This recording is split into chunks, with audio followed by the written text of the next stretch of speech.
Welcome to the SEG Europe Regional Advisory Committee's webinar series, Geophysics for Today and Tomorrow. Aurelian Roser, Chair of the SEG Europe Regional Advisory Committee, and myself, Lori Weitzel, will serve as your host for today's webinar. Before we begin, the model for this webinar will be a presentation followed by a question and answer session.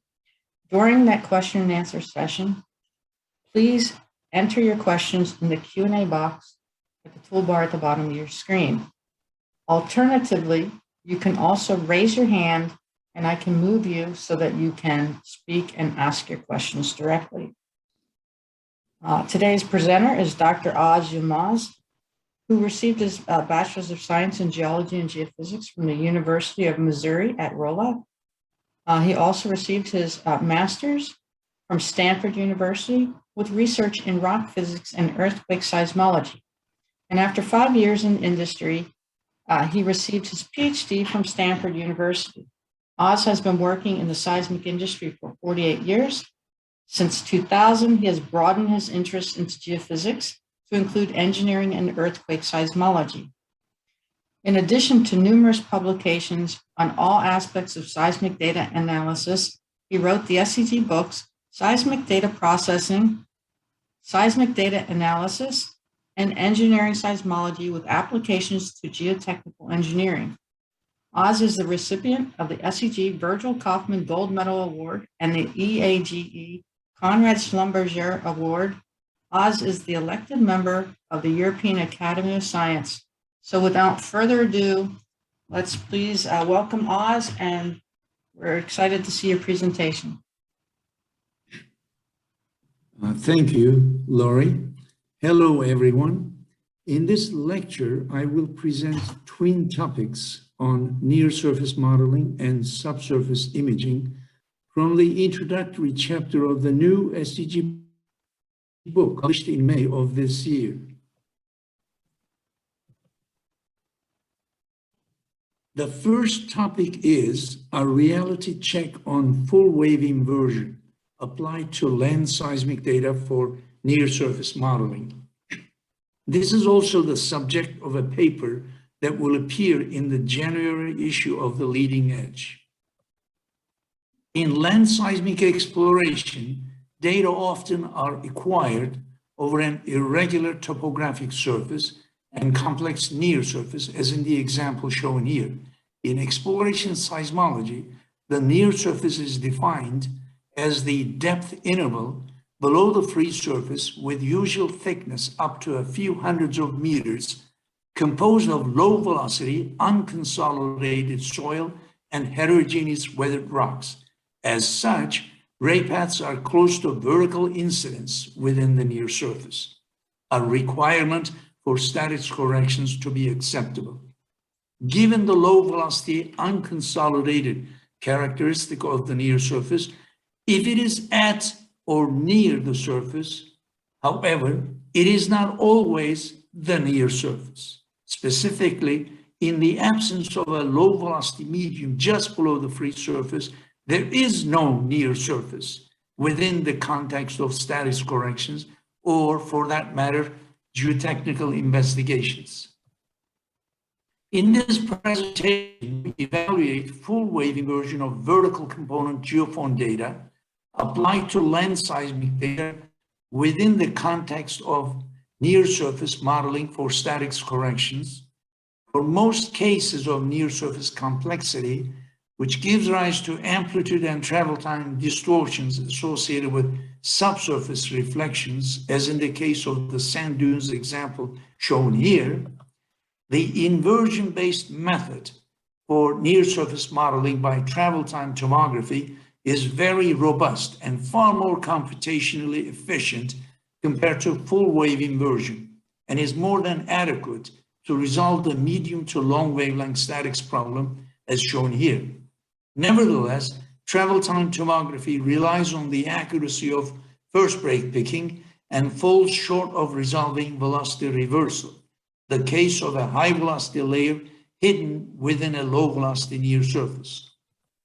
By the low velocity nature of the near surface and the relatively high velocity subsurface, you should expect a strong reflection at the interface as shown here.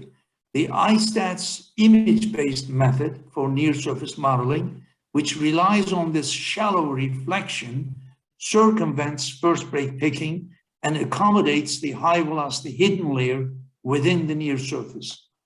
If you can preserve this shallow reflection by an appropriate processing workflow, then you can use it to estimate an equivalent medium model of the near surface complexity, which gives rise to amplitude and travel time distortions associated with subsurface reflections, as shown here, to resolve the medium to long wavelength statics problem.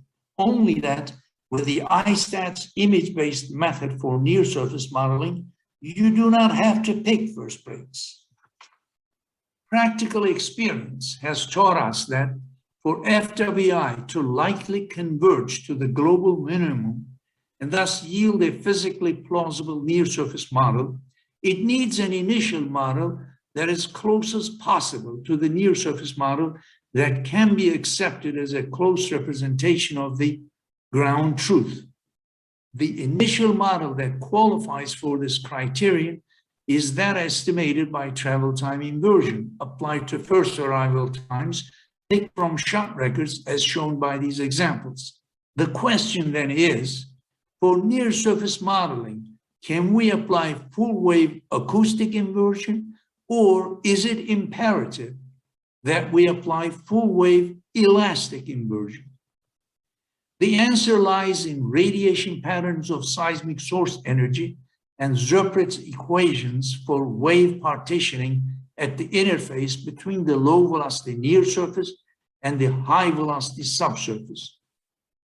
Most of the energy radiated from a vertical impact seismic source applied to a low velocity near surface is associated with shear waves. Consider, for example, the Earth model shown on top that consists of a low velocity near surface, the thickness of which is irrelevant to the discussion here, and a subsurface represented by a high velocity half space.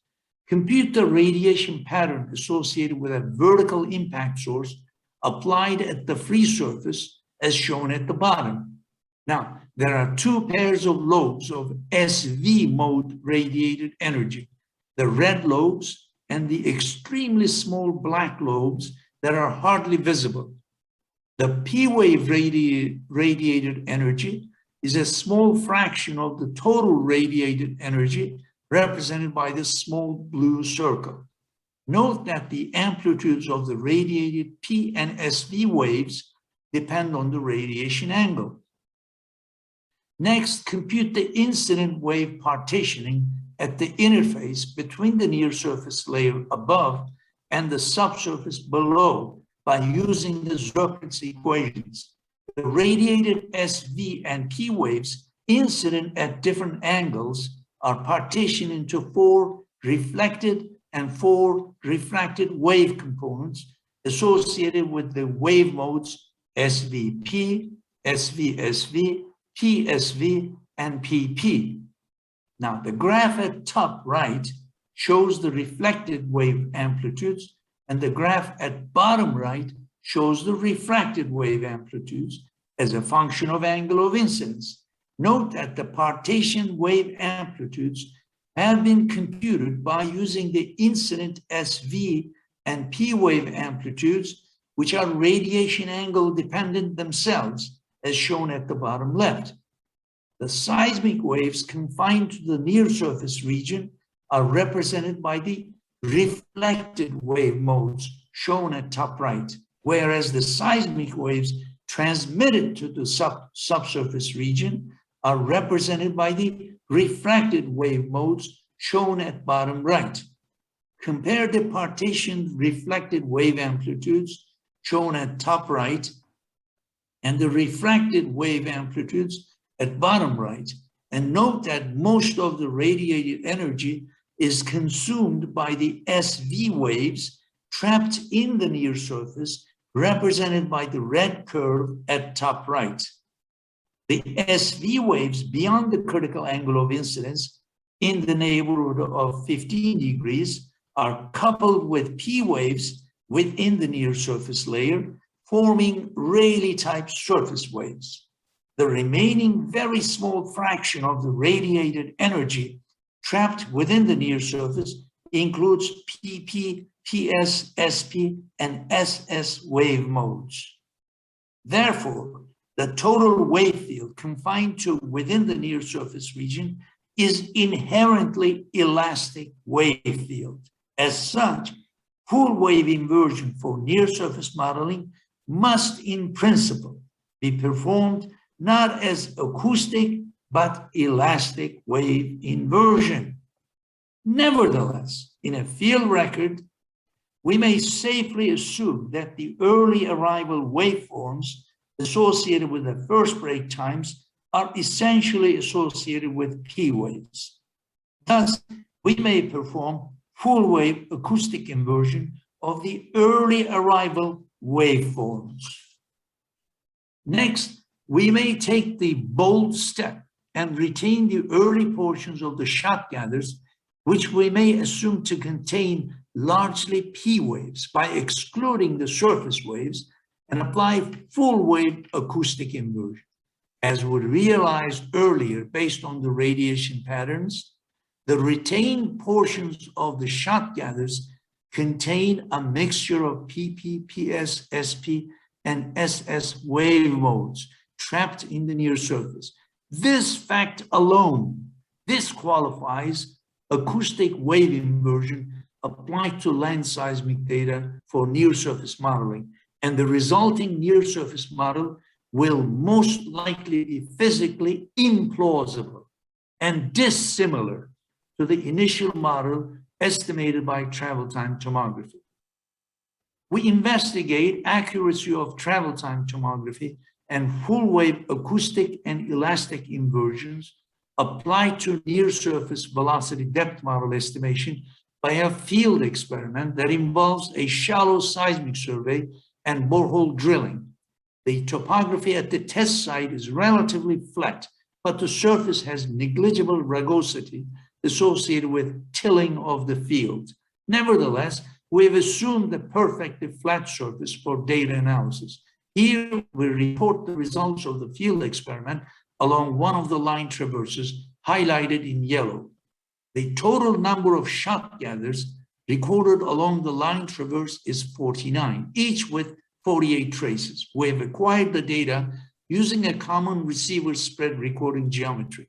Shot and receiver intervals both are 2 meters, and minimum and maximum offsets are 1 and 96 meters, respectively. The source is a 9-kilogram handheld hammer as a vertical impact source and an aluminum plate. Selected field records shown here demonstrate the effect of lateral velocity variations on surface wave propagation. The surface wave move out is slightly convex in field record number 1. This implies that with respect to this record, the soil column thickness increases away from the source location, whereas the surface wave move out is concave in field record 49. This implies that with respect to this record, the soil column thickness decreases away from the source location. Note also a diffraction-like back-propagated surface wave inside the red ellipse in field record number 41. This wave phenomenon is indicative of an abrupt lateral change in the soil bedrock interface, approximately coincident with the center of the receiver spread that is equivalent to the lateral extent of the line traverse. A borehole was drilled prior to the seismic survey at the center of the test site, BH4, where the soil column is described by the simplified borehole log data as shown here. The bedrock is mudstone and the soil bedrock interface is at 7-meter depth.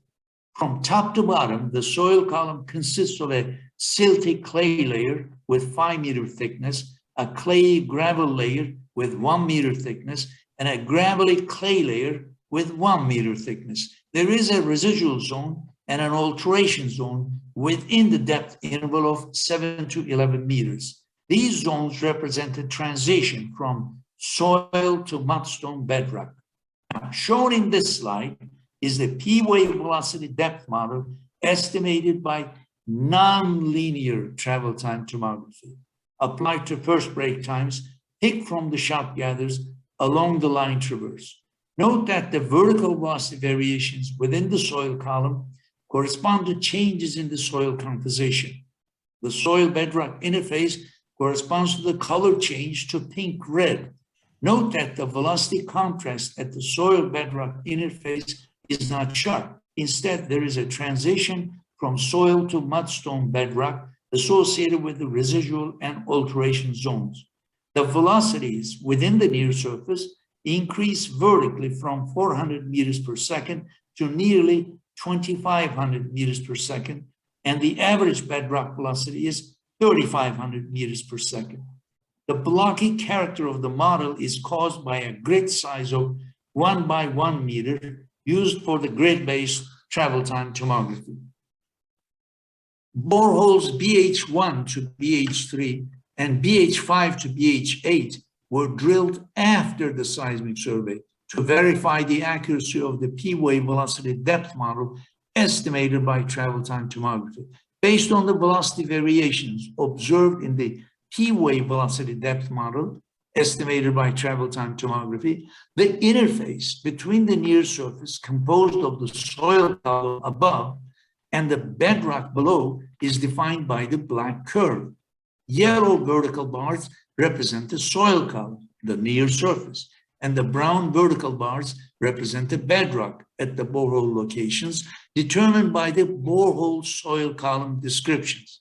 Now, this comparison of the seismic model of the soil column and the borehole lobes gives us the confidence in travel time tomography for modeling the near surface. Specifically, we may declare the near surface model shown here as a close representation of the ground truth.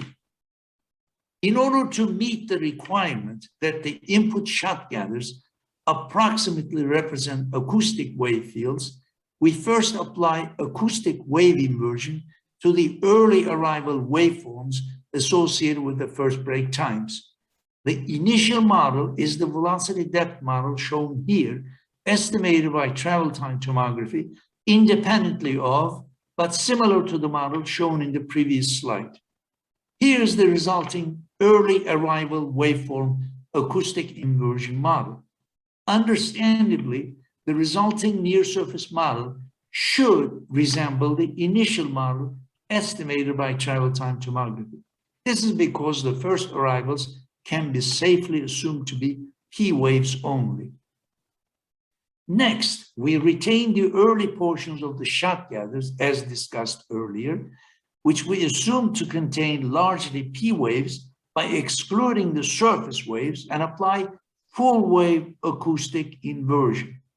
The solution from full wave acoustic inversion shown in this slide not only has failed to converge to a velocity depth model that is desirably a high resolution version of the initial model, but it also has diverged from the ground truth represented by the borehole data. This is because we incorrectly assumed that the early portions of the shot gathers, which we retained and used in inversion, contain P waves only. Next, we perform travel tomography to estimate a P wave velocity depth model for the near surface, as shown on top left, and radial wave inversion to estimate an S wave velocity depth model for the near surface, as shown on top right, then use the resulting pairs of models as the initial models for the subsequent full wave elastic inversion. We assume a laterally constant density for the near surface with a vertical gradient. Shown in this figure is the workflow for this cascaded full wave inversion. Again, observe the discrepancy between the resulting final P wave velocity depth model for the near surface shown at bottom left and the borehole data. Let us now reach some key conclusions. Anyone interested in applying full wave inversion to land seismic data for near-surface modeling should be mindful of the results of the field experiment described in this presentation. First, seismic wave amplitudes are significantly more prone to noise than travel times. In the case of travel time tomography, you have the opportunity to edit the first arrival travel times, pick from shot gathers, discard some, and correct some, so that the travel time set input to inversion is entirely within your control. In contrast, you do not have the same opportunity with the wave amplitudes. In fact, any signal processing aimed at removing non-signal content of the recorded data can inevitably give rise to amplitude distortions. Additionally, there is no need to belabor here the problems with the estimation of a required for wave field modeling of the recorded land seismic data as a crucial component of full wave inversion workflow. Second, in order to meet the requirement that the input shot gathers approximately represent acoustic wave fields, you may want to use the early portion of the recorded data that may be treated as a representation of the seismic waves confined to the near surface region. As we said earlier, the radiated energy associated with a vertical impact source applied to a very low velocity near surface, for which status corrections are significant, is composed of Rayleigh type surface waves and a mixture of PP, SS, PS, and SP wave modes. This alone disqualifies acoustic wave inversion applied to land seismic data for near surface modeling. You may want to be less ambitious and apply acoustic wave inversion to early arrival waveforms, which can be assumed to be associated with P waves only. Because the first arrivals can be safely assumed to be P waves only, travel time tomography applied to first break times yields a near surface model that can be declared as a close representation of the ground truth. This claim is supported by comparison of the seismic model of the soil column and the borehole data that we presented here. Now, in recorded shot gathers, early arrivals, which may be considered as essentially P waves, are much weaker than the Rayleigh type surface waves. Hence, full wave elastic inversion relies on weak amplitude P waves and strong amplitude S waves. Again, remember the radiation patterns. As such, much of the benefit from elastic inversion is related to S wave velocity estimation, whereas the difference between the acoustic and elastic inversions with respect to P wave velocity estimation can be marginal.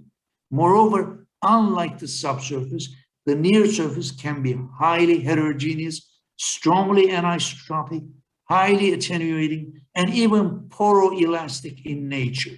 Therefore, full wave elastic inversion would even be a futile exercise if these characteristics of the near surface are not accounted for. Thus, the lesson we can draw from the field experiment described here is that we need to use an inversion method that is warranted by the nature of the field data we're trying to invert. Specifically, unlike the robustness of travel time tomography, and here I refer to non-linear travel time tomography, that's very important, full wave inversion of the majority of land seismic data acquired by vertical impact source and vertical component geophones for near surface modeling in most cases is intricately sensitive to wave amplitudes and inversion parameterization. Let us not forget that there can be significant differences in P and S wave velocity variations within the near surface, whereas the P to S wave velocity ratio for most subsurface sedimentary rocks of shale, sandstone, and carbonate is within the range of 1.6 to 1.9. The P to S wave velocity ratio within the upper near surface can be as high as 10 or more, as in this example. Moreover, the near surface S wave velocity field is not is not necessarily a scaled version of the near-surface P wave velocity field. This means that the initial P and S wave velocity depth models for the near surface required by full wave elastic inversion must be estimated independently.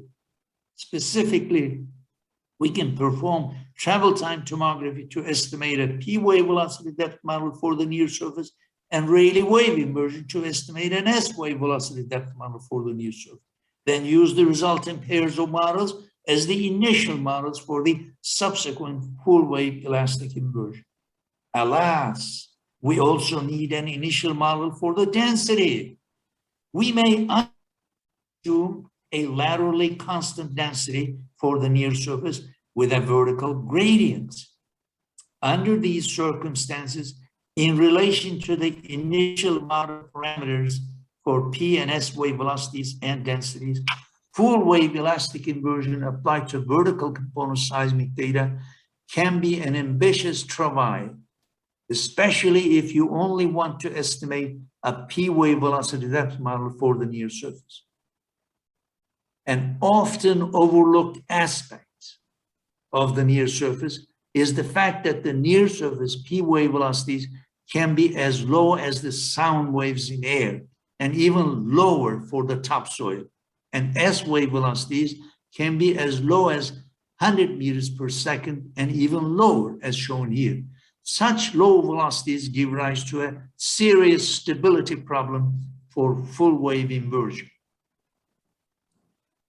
So, if your objective is to estimate both P and S wave velocity depth models for the near surface, what should you do? Well, the ultimate realistic strategy is to acquire multi-component data, at least with two components. The VV component recorded by using vertical component geophones and vertical impact source, and the SH component recorded by using transverse horizontal component geophones and transverse horizontal source. Travel time inversion of the first arrival times picked from the VV component yields the P wave velocity depth model for the near surface, and travel time inversion of the first arrival times picked from the SH component yields the S wave velocity depth model of the near surface. Because the first arrival times picked from the VV component are associated with P waves uncontaminated by any other wave mode, and the first arrival times picked from the SH component are associated with S waves uncontaminated by any other wave mode, the estimated P and S wave velocity depth models for the near surface do not suffer from the uncertainties associated with full wave acoustic and elastic inversions. Finally, always keep in mind that none of the methods can resolve very short wavelength near surface velocity variations that are within the range of residual statics. As such, whatever the method you use for near surface modeling to compute shot receiver statics, you always have to subsequently estimate and apply residual statics to land seismic data. It is the most indispensable step in land seismic data analysis, and there is no substitute for it.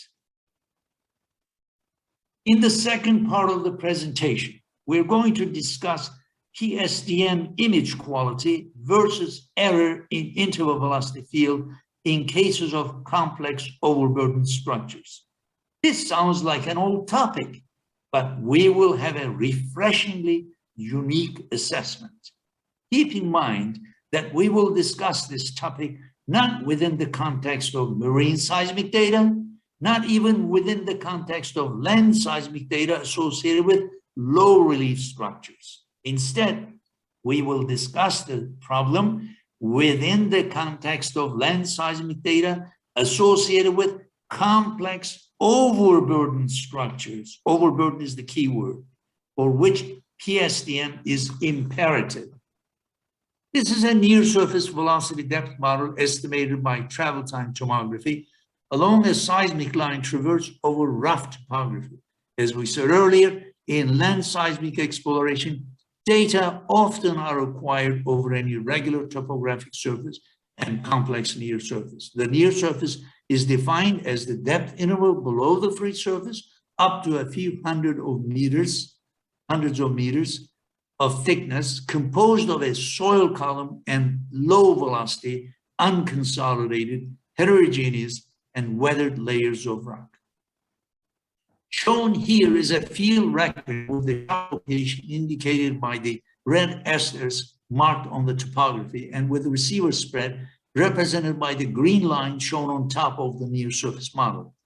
Observe the only visible reflection segment in the field record inside the yellow ellipse.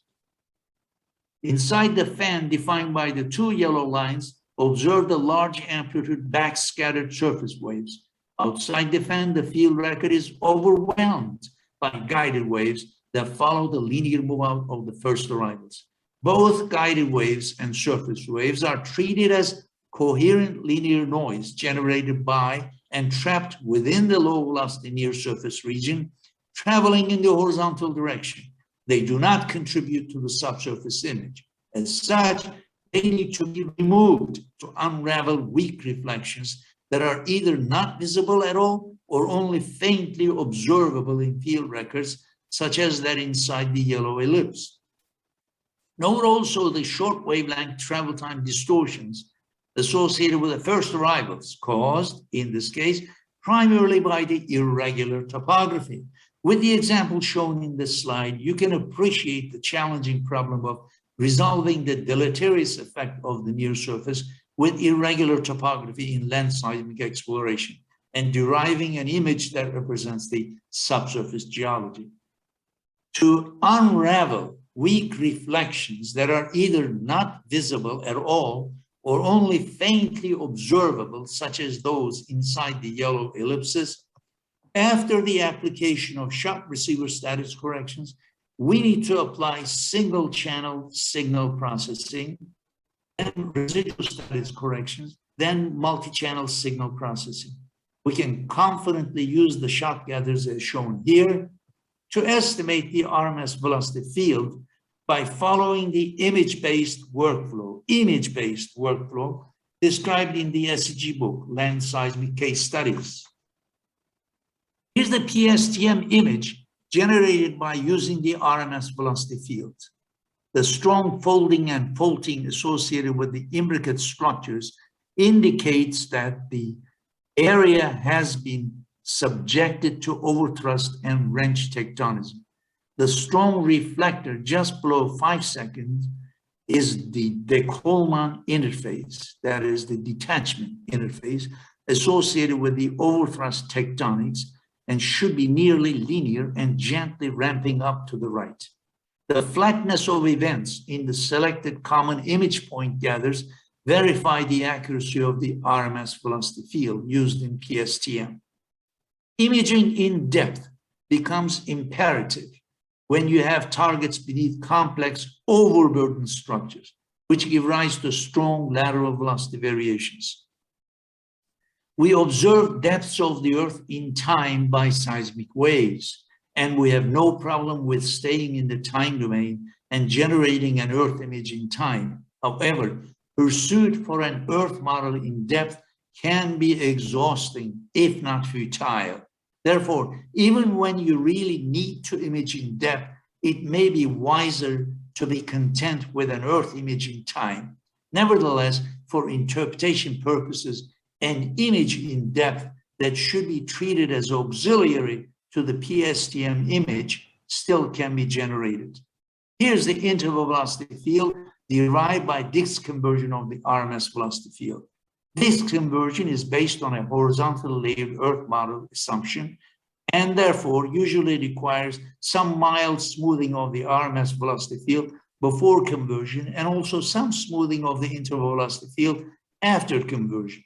This is to remove any physically implausible regions in the interval velocity field. Shown here is the time to depth conversion of the PSTM image by using the interval velocity field. This imaging depth, accompanied by the PSTM imaging time, can be used for structural interpretation with confidence. And here's the image obtained by Kirchhoff Prestack depth migration using the disk converted interval velocity field. Now, compare this with the depth image obtained by time to depth conversion of the PSTM image, and note that this image in several locations need to be improved upon by residual move-out analysis of common image point gathers associated with Prestack depth migration. This is because the interval velocity field based on disk conversion of the RMS velocity field may be acceptable to perform time to depth conversion of a time migrated image, but may not be sufficiently accurate for performing Prestack depth migration. In contrast, compared to interval velocity estimation, the RMS velocity estimation is sufficiently accurate to yield PSTM SIP gathers that exhibit flat events with minimal residual move-out. Now, you may rightfully point out that given the structural complexity represented by the depth images shown here, we should use a PSDM algorithm that is more accurate than Kirchhoff migration. There are three criteria for a migration algorithm to qualify as a depth migration algorithm. First and foremost, the algorithm of our choice must be able to image steeply dipping reflectors in the presence of strong to severe lateral velocity variations. Second, 2D and 3D Prestack seismic data invariably suffer from irregular spatial sampling, that is land seismic data. Therefore, the algorithm of choice for Prestack migration must cope with irregularly sampled data. And third, just as we use Prestack time migration to estimate and update RMS velocities, we often wish to use Prestack depth migration to estimate and update interval velocities.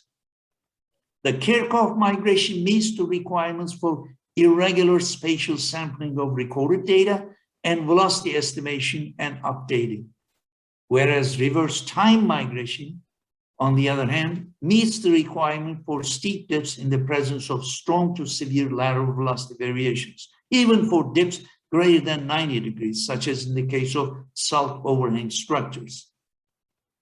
To meet all three requirements for Prestack depth migration, however, we can combine Kirchhoff migration and reverse time migration. Specifically, we can use Kirchhoff migration for image-based velocity depth model estimation and iteratively updating the estimated model by residual move-out analysis of SIP gathers associated with Prestack depth migration to correct for velocity errors based on the flatness of events in the SIP gathers. Then, using the final velocity depth model, we can perform reverse time migration to obtain the subsurface image with the required accuracy. Here's the image obtained by reverse time migration of the shot gathers using the disk converted interval velocity field. Compare this image with the depth image obtained by Kirchhoff migration, and note that the RTM image, contrary to our expectations, in several locations is inferior to the image from Kirchhoff PSDM. The reason is that RTM, being a highly accurate migration algorithm, is significantly more sensitive to velocity errors than Kirchhoff migration, which better responds to a smooth interval velocity field. Now, consider the disk converted interval velocity field as the initial interval velocity field to start the iterative updating by residual move-out analysis of SIP gathers associated with Kirchhoff Prestack depth migration to correct for velocity errors. Here's the updated interval velocity field after 3 iterations. Note that this final interval velocity field contains short wavelength variations relatively that are absent in the initial interval velocity field. Here's the image obtained by Kirchhoff Prestack depth migration using the updated interval velocity field, and the image obtained by reverse time migration using the updated interval velocity field is shown here. In contrast with the images obtained by the initial interval velocity field, the RTM image is in most places better than the image from Kirchhoff PSDM. The reason for this is that reverse time migration benefits from the short wavelength details of the final interval velocity field, while Kirchhoff migration can suffer from such details in the velocity field. Nevertheless, compared to the depth image, based on the time to depth conversion of the Kirchhoff PSTM image using the original Dix converted interval velocity field, the RTM image still needs to be improved by further iterations for velocity updating. You cannot iterate ad infinitum. Instead, you must terminate the iteration for velocity updating based on the flatness of events in SIP gathers from PSDM after each iteration, and by judging the quality of the image you obtain from the updated interval velocity field. Based on the results of imaging in depth by two Prestack migration algorithms, Kirchhoff migration that is relatively robust in the presence of smooth vertical and lateral velocity variations, and reverse time migration, or its variant, least squares RTM, that is most accurate in the presence of short wavelength vertical and lateral velocity variations, we can consider a semi-quantitative analysis of PSDM image quality versus error in interval velocity field in cases of complex overburdened structures. In this diagram, the image quality versus error in the interval velocity field is represented by the red curve for Kirchhoff migration and the dark blue line for reverse time migration. If you estimate the interval velocity field by Dix conversion of the stacking velocity field, you may have as much as 25% error in your migration velocities as labeled by M1 compared to the true but unattainable migration velocities as labeled by M0. This severely erroneous interval velocity field, M1, may yield a depth image by reverse time migration with only 75% accuracy as labeled by Q5, whereas the same M1 may yield a depth image by Kirchhoff migration with 80% accuracy as labeled by Q4. Hence, within region A, where velocities are highly erroneous, Kirchhoff migration may be more accurate than reverse time migration.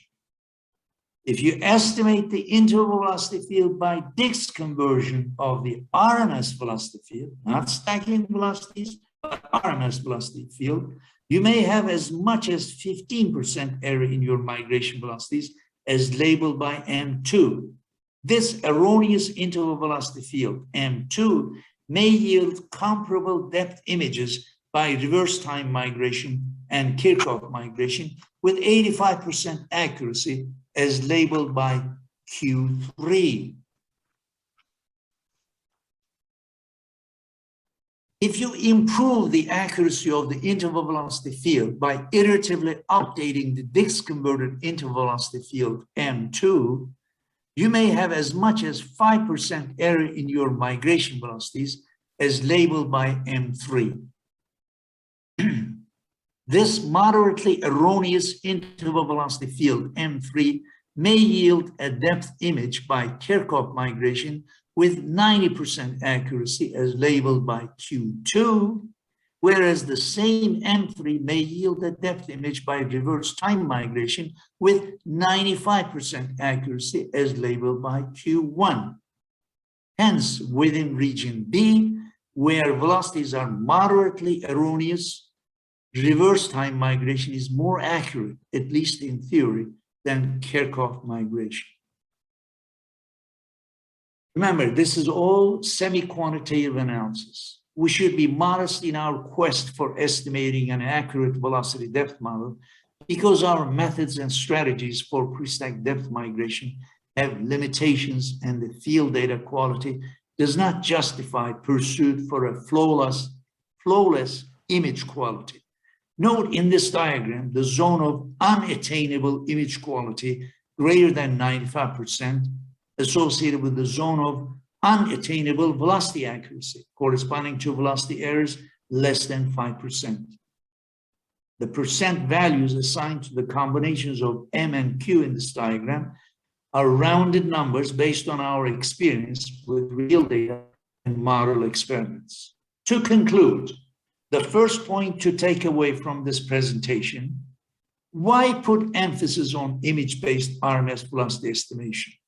Stacking velocities are estimated at unmigrated event positions, whereas RMS velocities are estimated at migrated event positions. It is therefore bad practice to use the stacking velocity field to perform pre-stack time migration. Because stacking velocities are dip and source receiver azimuth dependent, in the presence of dipping reflections, the stacking velocity field would inevitably give rise to over-migration. It is also bad practice to reduce the stacking velocities by a percent amount to circumvent the over-migration. In any case, using some edited form of stacking velocities for pre-stack time migration would result in several iterations of velocity update based on residual move-out analysis of SIP gathers. Instead, use the RMS velocity field for pre-stack time migration estimated at migrated event positions and possibly avoid iterations for velocity update. There is no substitute for estimating RMS velocities at migrated event positions to perform pre-stack time migration by way of image-based RMS velocity estimation as described in the book Land Seismic Case Studies. And the second point to take away from this presentation, reverse time migration, being a highly accurate migration algorithm, is significantly more sensitive to velocity errors than Kirchhoff migration, which better responds to a smooth interval velocity field. Reverse time migration, on the other hand, benefits from the short wavelength details of the interval velocity field, while Kirchhoff migration can suffer from such details in the velocity field. Finally, after years of exhaustive effort, I have reached a conclusion which I express by the following verse, that is the preamble of the introduction chapter of the new SEG book, Land Seismic Case Studies. Kronos gave us the arrow of time so that we may observe depths of the earth. But then Hades deceived us with the arrow of depth so that we may be lost in darkness of depth. Exhausting, even futile can it be, pursued for earth model in depth. When truly in need, wiser may it be to be content with earth image in time. So the idealism of the young age has surrendered to the realism of the old age. Thank you. Lori, take over, please. All right. Well, thank you very much for your presentation. We have a good number of questions. I guess we'll start from the top. The first question is, looking at the borehole interpretation of the bedrock, it seems that the P-wave structure follows this interpretation better than the S-wave structure. Could you explain more, or if why that is the case? Good question. But here's the based on experience. Here's the answer. Now, the reason why P-wave velocity depth model fits the borehole data better, it's because it's based on travel time inversion applied to first break times picked from the shot gathers, whereas the S-wave velocity depth model was estimated by Rayleigh wave inversion. The big problem with Rayleigh wave inversion is that within this geophone spread length or receiver spread length, you have to assume horizontally layered earth model. You see, that's the shortcoming of Rayleigh wave inversion. And recall this near-surface model with strong lateral velocity variations. That's why Rayleigh wave inversion falls short of matching the borehole data as well as the P-wave velocity depth model does. Okay, thank you. And by the way, this question reminds us the following important point as well. And it is for this reason that we need to collect multi-component data and perform travel time inversion applied to SH data to estimate the S wave velocity depth model. And remember, the P wave equation and SH wave equation, SH wave equation, they are both the same. They, at least kinematically, they are identical. So travel time inversion is applicable to both cases. Yes, Lori. Okay. The next question is, most surveys are designed to record P-wave energy and not specifically for S-waves. What are your thoughts on aliasing of the recorded shear wave component, and how does that affect the full waveform inversion process and S-wave imaging in general? Very good question. In practice, that's an important shortcoming of another shortcoming of full wave inversion. As you know, the S wave velocities are much lower than P wave velocities, and therefore they suffer more from spatial aliasing.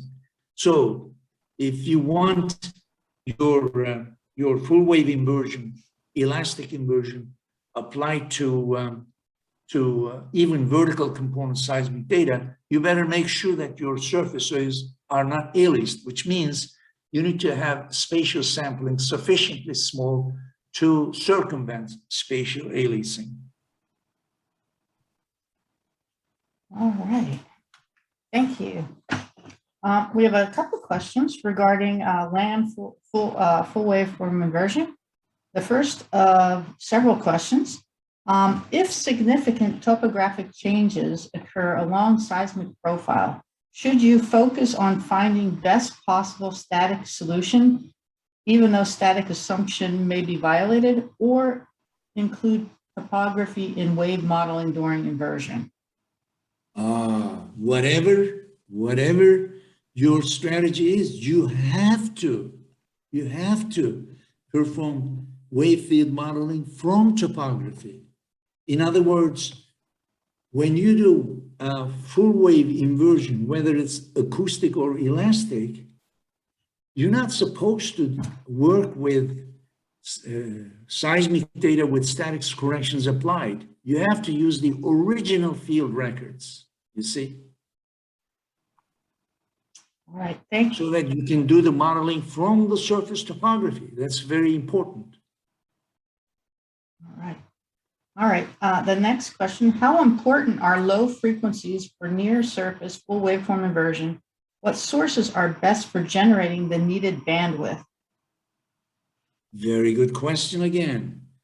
As you well know, full wave inversion does require low frequency signal as much as possible, because one of the reasons is that computationally it's more economical to perform the wave inversion using low frequency band of the signal.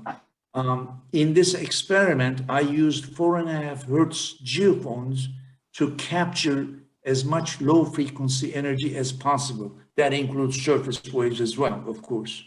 So again, in practice, if you want your full wave inversion successful, you really need to be able to capture low frequency energy. That means you should use 4.5 hertz geophones, not 10 hertz geophones as usual. And you should use, let's say, very powerful vibrators, vibrators to generate those low frequency surface wave energy. All right. Yes. Next question. How does the nonlinear geophone response affect waveform inversion? Nonlinear geophone response. I don't have a good answer for that. I apologize. Usually, geophone response spectrum starts at 0 hertz, ramps up to a frequency which we call resonance frequency. Say for 10 hertz, it's somewhere around 10 hertz, and then it flattens the spectrum. If it doesn't, that means it's not a good geophone. Okay, thank you. Would it make sense to model land data as viscoelastic? Well, as I pointed out, really, if you want wave inversion to work for your land data, especially for near-surface modeling, you have to acknowledge the very fact that the near surface has more complexity than the subsurface with respect to poroelasticity, viscoelasticity, anisotropy, you name it, heterogeneities. So taking a simplified approach of, say, just doing acoustic wave inversion is really does fall short of your objectives. So all these questions, by the way, Lori, lead me to point out once again that in practice, if you overlook all these problems associated with wave inversion, don't expect that you will get an answer that is plausible representation of the ground truth. Continue. Well, our next question asks, how can we have a high resolution seismic imaging of the near surface? Which method is recommended? Seismic imaging, well, of the near surface. You see, the engineering seismologist scale of recording data is different from exploration seismologist scale of recording seismic data. In the case of exploration seismologist scale of recording data, we often use receiver spacings of, say, 25 meters or even greater, somewhere around there. The most common recording geometry. Whereas in engineering seismologist scale, if you want a really nice image of the near surface, you got to use a receiver spacing of, say, 2 meters, which is what I have been using, and 2 meters of shot spacing. That's how you can attain a high fold of shallow seismic data and obtain an image that is high resolution. Okay. In geotechnical investigations, most interest is in the top about 100 meters. Can we apply full waveform inversion to enhance structure of top 100 meters composed of overburden and bedrock? Can you repeat the question, Lori? Sure. Please. They want to know, can we apply full waveform inversion to enhance the structure of the top 100 meters if it's composed of overburden and bedrock? Well, this is what we've been talking about, right?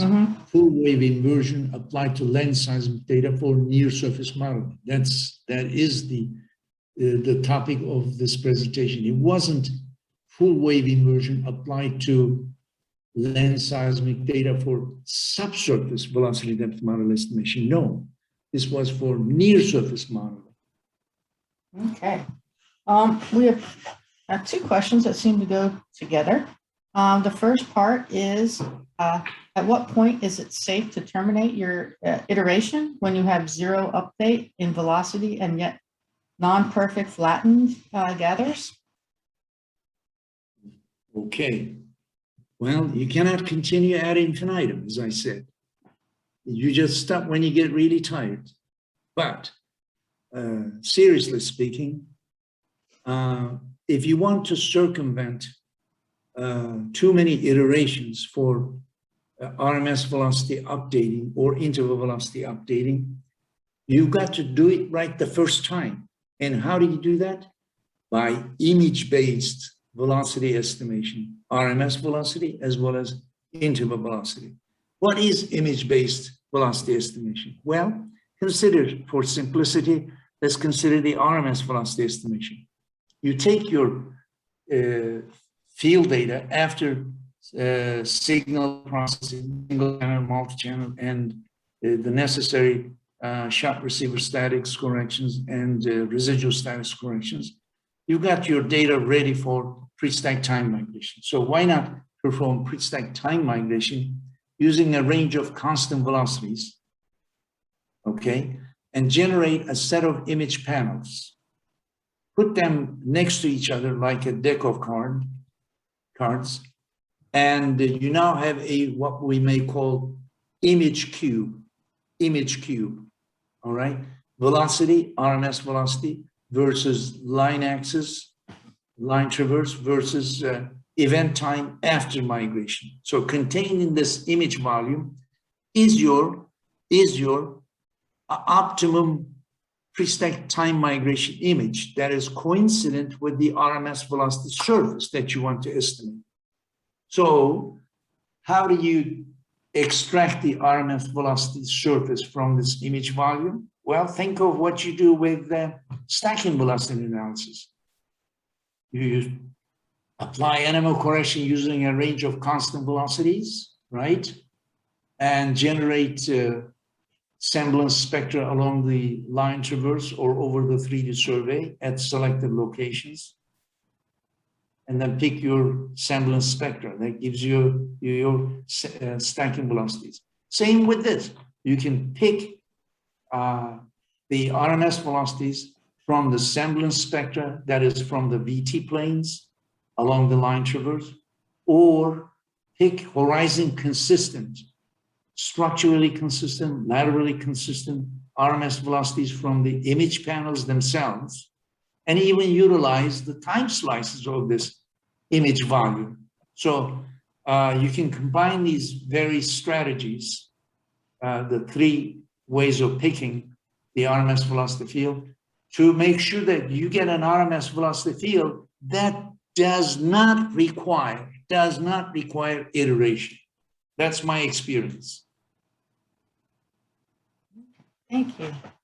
Can we evaluate migration techniques based on velocity-based elastic properties? Elastic properties. Mm-hmm. Good question. I didn't think about that. You mean elastic property? When you say elastic property, you're talking about VPVS and density and the various modules. That's a pretty difficult question. I'd have to think about it. Okay, we'll come back to that.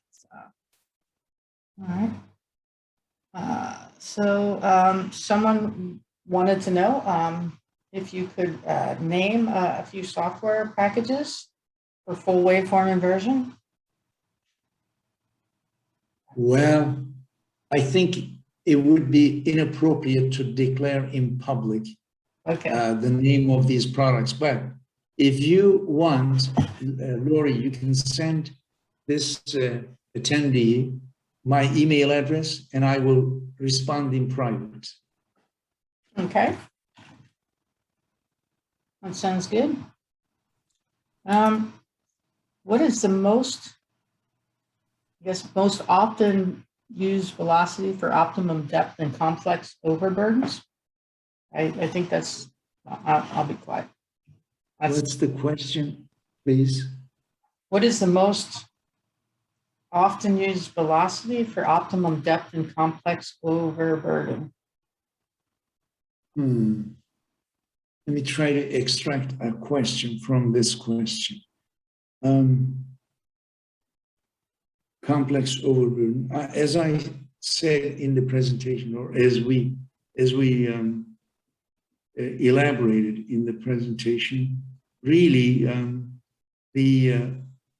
the realistic approach is to estimate the RMS velocity field and perform Dix conversion and perform time to depth conversion. Now, if you think that the resulting imaging depth is not adequate or falls short of your interpretation objectives, then you may pursue, like I did in this presentation, take the Dix converted interval velocity field and perform an iterative update of the velocities by SIP gather analysis, and then use a more accurate migration algorithm like RTM.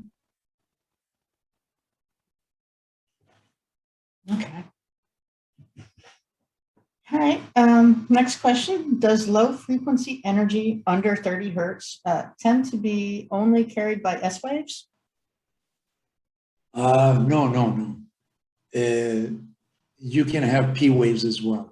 But remember, over the entire spectrum of seismic data, you have both P and S wave modes. And let me qualify my statement a bit more accurately. You would be right if you say that, well, do surface waves like Rayleigh waves and Love waves, do they carry more low frequency energy than high frequency? Yes, the answer is that the fundamental mode of surface waves is predominantly low frequency in content. And the higher modes, as you go to higher and higher frequencies, you carry the higher frequency energy as well. Okay? Okay, thank you. For shear wave versus P wave travel time tomography results, do you think there might be a risk of different sampling of the subsurface by the two wave types, and that alone can complicate direct comparisons of them? Or this can be ignored, almost like off profile sampling by one of the wave field types?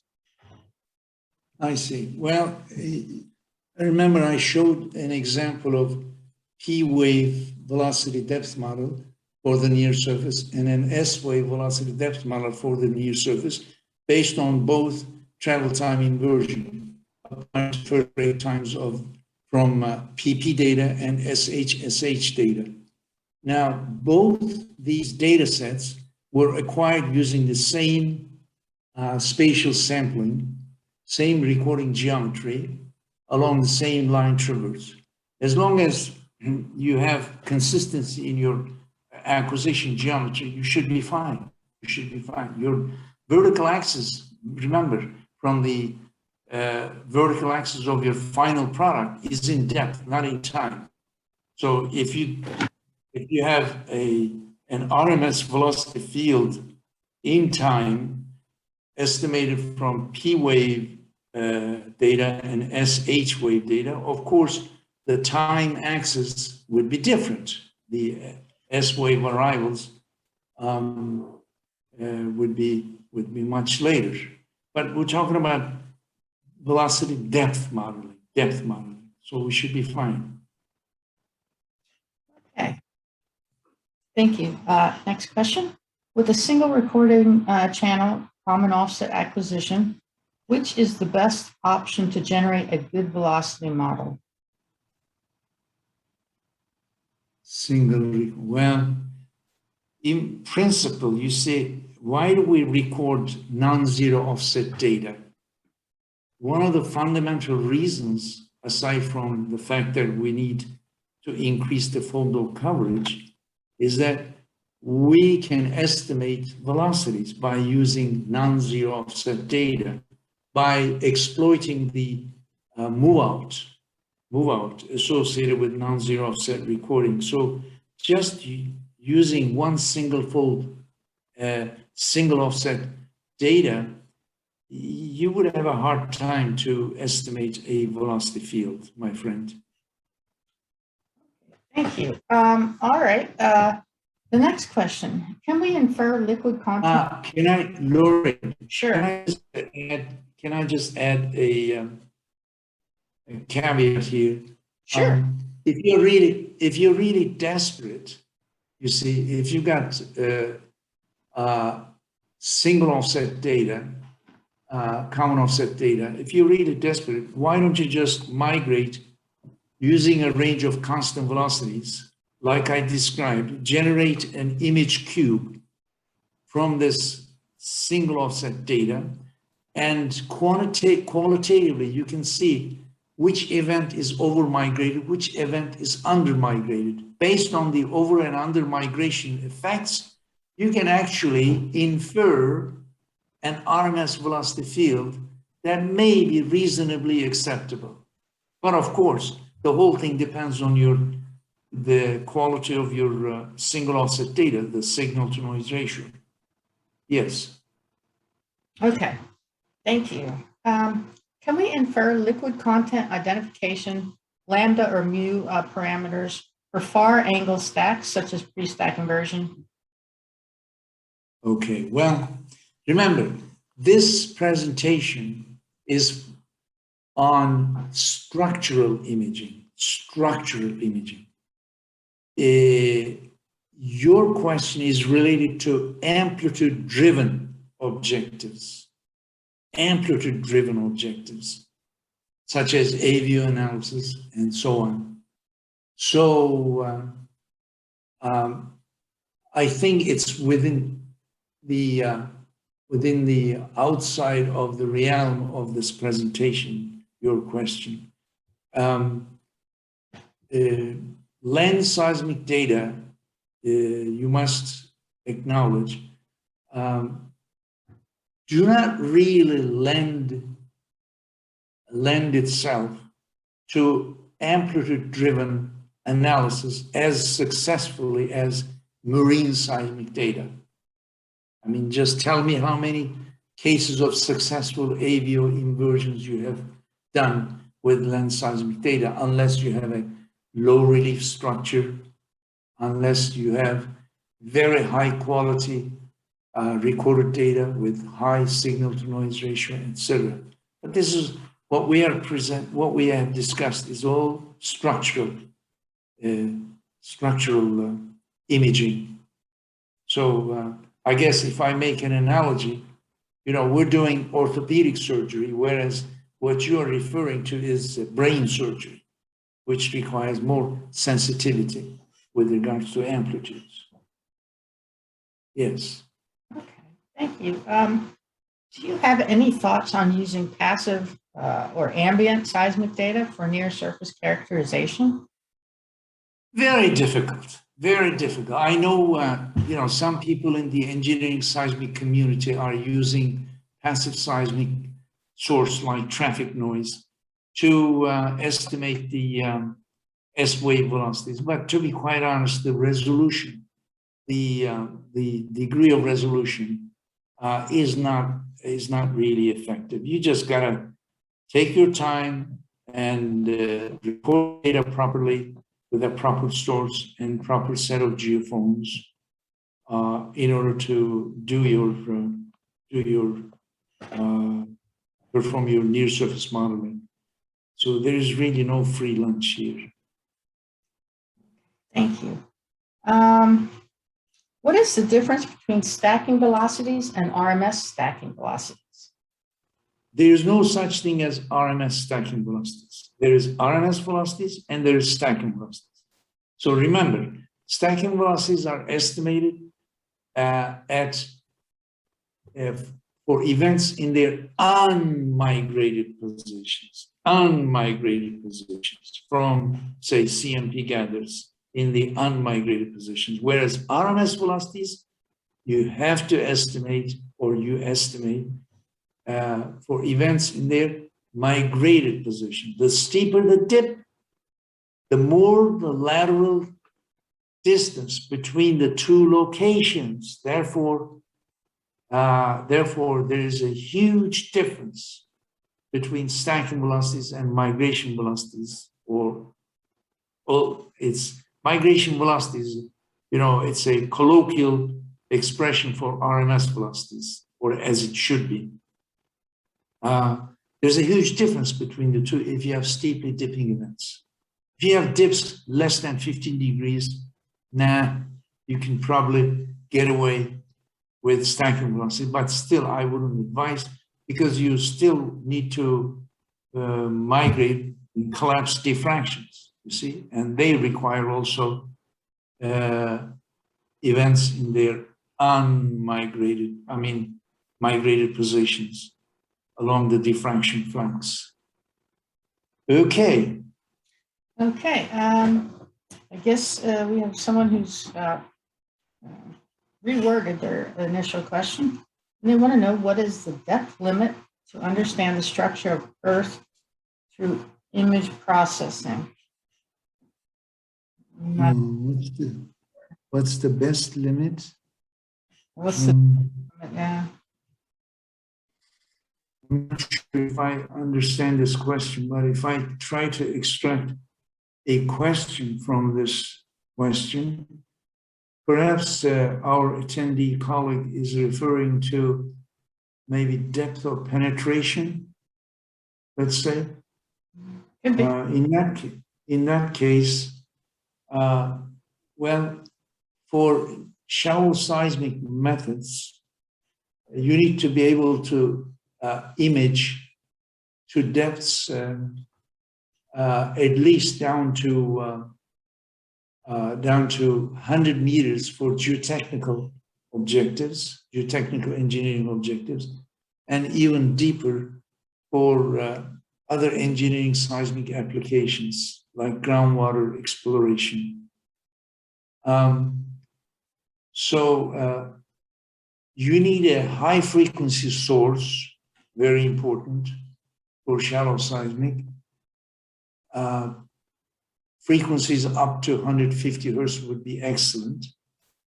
And that means you want to use, for example, just one of the examples, you want to use a charge in a hole,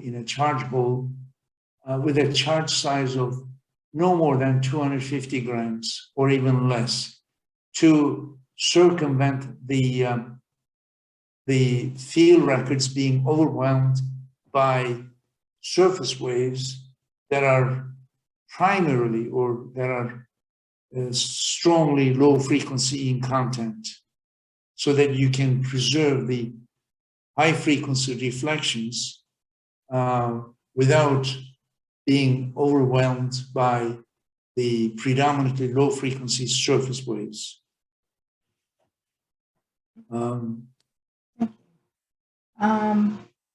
The next question, in the case of elastic full waveform inversion for land data, do you think it is better to do it in time domain or frequency domain? A lot of different strategies. To be quite honest, whichever domain you work, I think in practice you have more problems to deal with than the domain. And I'm not really, I must acknowledge that I'm not really expert in the intricate details of wave field inversion in different domains. But all I can tell you is that the shortcomings, or the problems, I should say, associated with wave field inversion that we discussed are far more important to tackle in practice than the domain you're working. And, that's a long list, so we don't need to repeat that here. All right. Is it crucial for the iterative updates of the initial DIX model was performed using Kirchhoff kernel or RTM kernel. Will this Okay, go ahead, please. yeah. Will this affect the quality of the image? Can this affect the final results shown in this presentation? Well, ideally, of course, if you got all the money and if you got all the compute power, you can use the RTM in the iterative update of your interval velocity field. But in practice, you just have to resort to an algorithm that is computationally more feasible, which is Kirchhoff, you see. And remember, Kirchhoff Prestack time migration or depth migration, it lends itself better to handle irregular spatial sampling than RTM. So if you want to use the RTM even for iterative velocity field updating, you better make sure that you can accommodate very effectively without any artifacts the spatial, the irregular sampling of the data. So the answer is, in theory, yes, it would be nice to use RTM both for model updating and for final imaging. But in practice, we don't do that. We use Kirchhoff oftentimes, or almost always, for model updating, as I demonstrated. And for the final image, we use the RTM. Okay, thanks. We addressed this a little bit earlier, but can technologies like fiber optic sensings contribute to improving near-surface velocity inversion results? If so, how? Okay, good question. I never used the fiber optic technology for near-surface modeling, but I would imagine that there could be some practical advantages in acquiring the data. I would like to leave that to the young generation to work on. Okay, thank you.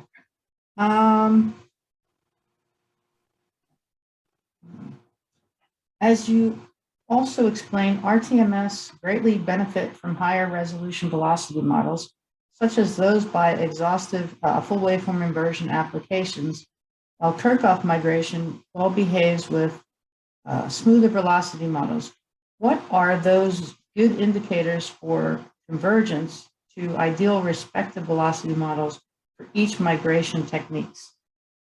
Okay. Always look at your SIP gathers. Do the events on your SIP gathers after depth migration exhibit flat character, flat events or not? If you have non-flat events on your SIP gathers, that means you've got your velocities, interval velocities wrong. Now, I want you to think about the sensitivity of migration algorithms to velocity errors, also within the context of marine versus land seismic. You see, if you do RTM, if you apply RTM to your marine seismic, it's beautiful. It's just beautiful. Why is that? Because you don't have a near surface problem, you see. You don't have a near surface problem. So your velocity updating would be much more successful, and your RTM would yield a more accurate image. And this is why, let me point out to our attendee colleague that I find it more appropriate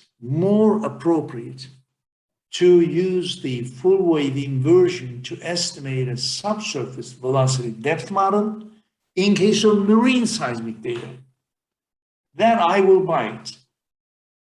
You can do that, and you will get really high resolution images from using the velocity depth model estimated by full wave inversion applied to marine seismic data for subsurface velocity depth model estimation, you see. And I have seen very good examples of this over the last 5 years or so. One of them is Mike Warner's. He's actually one of the leading names in this quest for more accurate estimation of subsurface velocity depth models. And he calls it full band wave inversion. Mike Warner is a professor at Imperial College. He goes up to 100 hertz. He doesn't limit his inversion to, say, 20 hertz or 30 hertz as most people do. And he gets really nice reflectivity models. All right. All right. We still have some questions in the Q&A box. I think we'll do the 3 that are in there right now, and then we'll wrap up. Is that all right with you, Alice?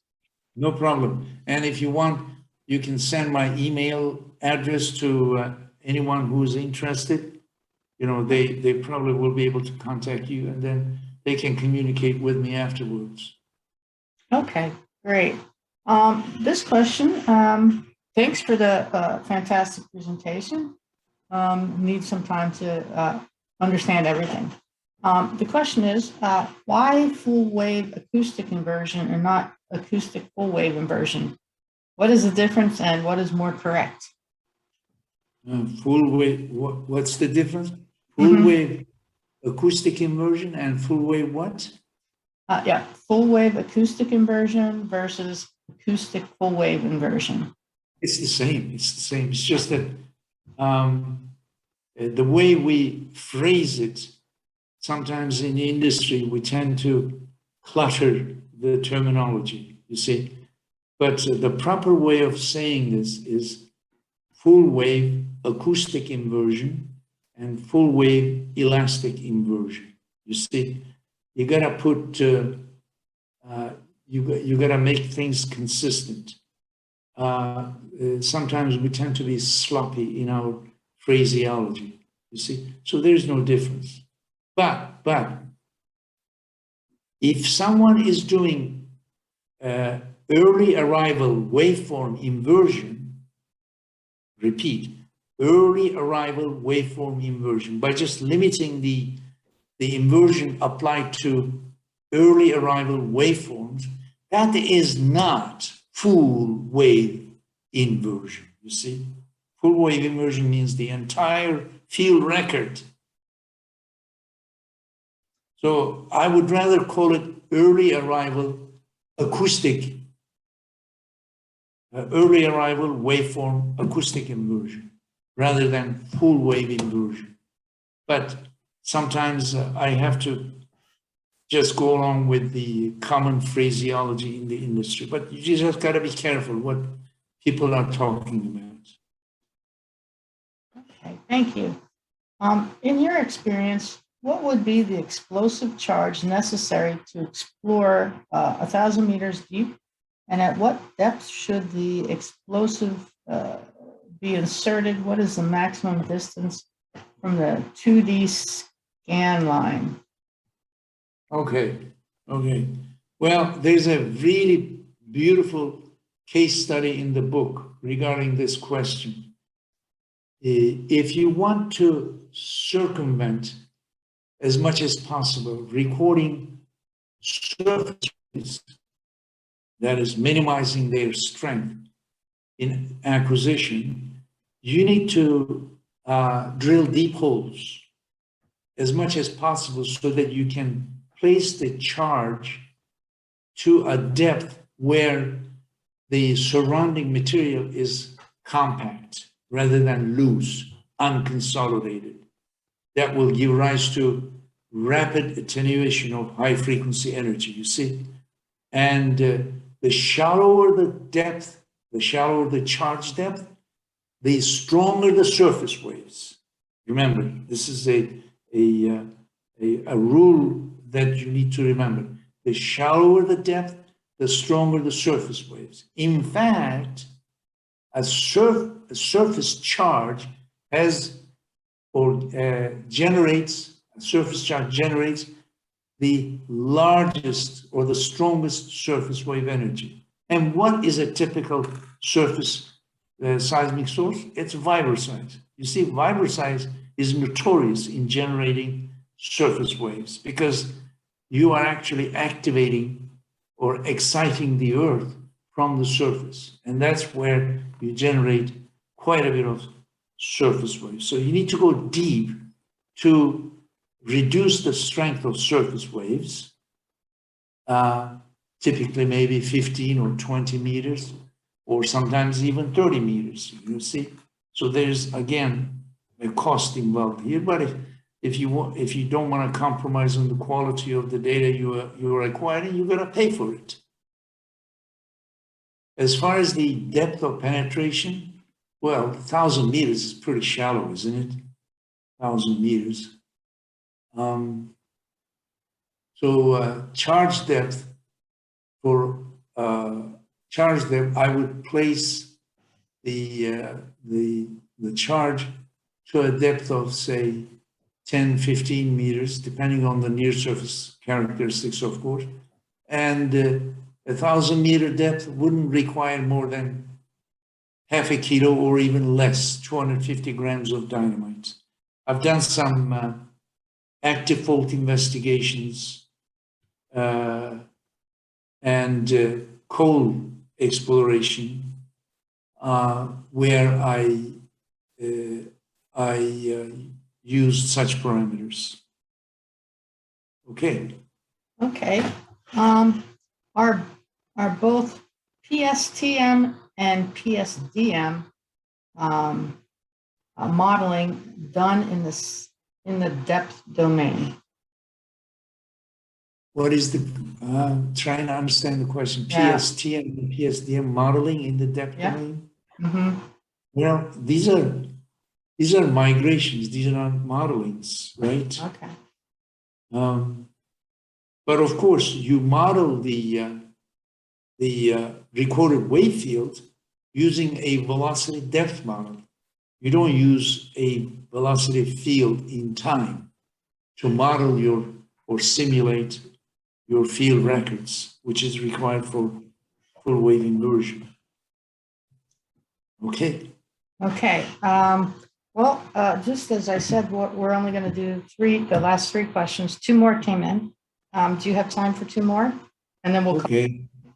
Okay. All right. Is there any work around in working with the highly attenuation or with highly attenuation shallow layers such as karst layers, where the CIP gathers are in poor SN velocity iteration is non-existent because we cannot see the flat events? Very good question. Karstic, say, limestone in the Mediterranean region, for example. Well, remember what I said. The near surface is defined by the depth interval from the topography down to a few hundreds of meters with low velocity, unconsolidated, highly heterogeneous weathered rocks, or soil, I should say, soil and weathered rocks. Well, karstic limestone at the surface, actually there is no soil, right? So there is no near surface in that respect. There is no near surface. That means when you have, for example, Miocene limestone, lower Miocene limestone, which is very common in the Mediterranean region, you actually just need to do elevation status corrections from topography to a floating datum, which follows closely the topographic surface, irregular surface, a smoother form of the topography, then just move on to your subsurface velocity estimation and imaging. You don't have a near surface problem, you see. All right. Our last and final question. How would you incorporate GPR imaging, maybe less penetrative as well, to your shallow near surface imaging efforts? Okay, I wouldn't do that. The reason is twofold. GPR, realistically speaking, can only penetrate down to 5 meters. Let's face it. You have to have ideal conditions of, say, sand, for example, for good penetration. If you have clay, you're in trouble. Your electromagnetic waves will dissipate. Secondly, the degree of resolution of GPR is very different from the degree of the seismic waves, just the frequency band, remember? So it wouldn't be advisable to try to merge them together. And this, by the way, leads me to perhaps a follow-up question: joint inversion of different geophysical data. Okay, you may think that I am too conservative, but I have to say that joint inversion is really not very plausible from a mathematical perspective, theoretical perspective, as well as in practice. Just to give you, make an analogy, imagine I give you a text in English, a paragraph, and let's say I give this text to a Chinese friend, and I ask him, who is both fluent in English and in Chinese, and I ask him to translate it to Chinese. And then I take that translated text to Chinese and then give it to a friend who is fluent both in English and Chinese and ask him to translate back to English. And back and forth after 3 or 4 iterations, back to English translation, and then I compare with the original English text. There's hardly any similarity between them. I've done this. That's how joint inversion is behaving. Continue. Okay. All right. Well, we could probably answer questions all day long, but I think we're just about out of time. Yeah, you're right. So thank you, Oz, for an excellent presentation and wonderful question and answer session. You've answered a lot of questions and added a lot of clarity. So thank everybody for registering and attending. It's greatly appreciated. The SEG Europe Regional Advisory Committees is very thankful. And this was part of the Europe Regional Advisory Committee's webinar series, Geophysics for Today and Tomorrow. Please look for our social media posts for other interesting presentations. Thank you again for attending today. Thank you very much, Oz, for excellent presentation and excellent Q&A. And we hope everybody has an excellent and wonderful day, afternoon, and evening, wherever you are. My pleasure, Lori, and I wish you all the best to all the attendees in their projects. Thank you. Thank you, Oz. All right, have a good day.